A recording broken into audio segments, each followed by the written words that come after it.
প্রবাসী স্বামী দেশে আসার পর তার স্ত্রীর সাথে এটা কি করলো। আজ আমার স্বামী বিদেশ থেকে আসছে প্রায় 3 বছর পর। ঢাকা এয়ারপোর্ট থেকে আমার ভাই তাকে আনতে গিয়েছে। আমার ছেলে ওর বাবাকে দেখে সে কি খুশি, একবার বাবার জামা ধরে টানছে, চুল ধরেও টানছে। ও খুশি যেন আর ধরে রাখতে পারার মতো না। ভিডিও কলে প্রতিদিন বাবাকে দেখে দেখে চিনে ফেলেছে। আদো আদো গলিতে কথাও বলছে। আমি আড়ালে দাঁড়িয়ে সব কিছু দেখছিলাম, সামনে যাওয়ার সাহস পাচ্ছিলাম না। শাশুড়ি মা কি না কি মনে করেন।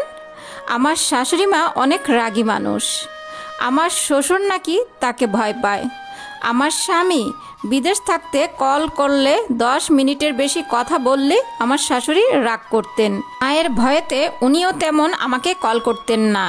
রাত হলে নিজের রুমে গিয়ে যা একটু কথা বলতাম। এই যে উনি এতক্ষণ হয়ে গেছে আসছে, আমি এখনও ওনাকে ভালো করে দেখতে পাইনি, উনিও আমাকে দেখতে চায়নি। আমি রান্নাঘরে রান্না করছিলাম। রান্না শেষ করার পর আমার শাশুড়ি মা সবাইকে খাবার দিলেন, কিন্তু আমার স্বামী এখনও আমার সাথে কথা বলতে আসলো না। দুপুর গড়িয়ে সন্ধ্যা হয়ে গেল, তারপরও আমার স্বামী আমাকে একবারের জন্য ডাকলো না। সে তার মা বাবার সাথে কথা বলছে। রাত হয়ে গেল, আমি আমার ছেলেকে খাবার খাওয়িয়ে রুমে চলে আসলাম। ছেলেকে ঘুম পাড়িয়ে ঘুমের ভান ধরে শুয়ে রইলাম। প্রায় রাত 1টার দিকে বাবা মার সাথে কথা শেষ করে উনি রুমে আসলেন। তখন আমার চোখটা লেগে আসলো। আমি নড়াচড়া না করে আগের মতোই শুয়ে থাকি। উনি 2-3 বার আমাকে ডাকে। তখন আমার খুব রাগ হয়। সেই সকাল 10টায় এসেছে আর এখন ডাকছে। দিনে কোথায় ছিল? স্বামী স্ত্রীর সম্পর্ক শুধু শারীরিক চাহিদার মধ্যে সীমাবদ্ধ নয়, আরও কতভাবে ভালোবাসা যায়। দুজন দুজনকে চোখে চোখ রেখে হাতে হাত রেখে কত কথা বলা যায়। আমার স্বামী সারাদিনও একবারের জন্য আমাকে মনে করল না। আমার সাড়া না পেয়ে আমার স্বামী আমাকে বলল, সরি বউ, তোমার অভিমান হয়েছে আমি বুঝি, কি করব বলো। মাকে ছোট্টবেলা থেকে আমরা ভয় পেয়ে আসছি, এখনও সেটা কাটিয়ে উঠতে পারছি না। মাফ করে দাও প্লিজ।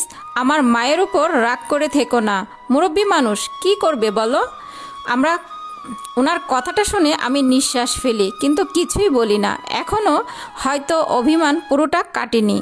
তারপর আমার স্বামী আমাকে আবারও বলল, তুমি ঘুমিয়ে পড়ো, প্রায় রাত 2টা বেজে গেছে।